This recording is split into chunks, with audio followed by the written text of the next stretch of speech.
একটা কথা মনে রাখবে, সবার আগে আমাদের নিজেদেরকে সুস্থ থাকতে হবে। যদি সুস্থ থাকতে চান, বেগম আমার মানিব্যাগটা দাও।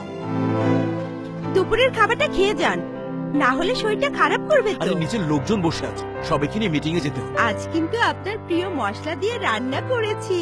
কোহিনূর গুঁড়া মশলা।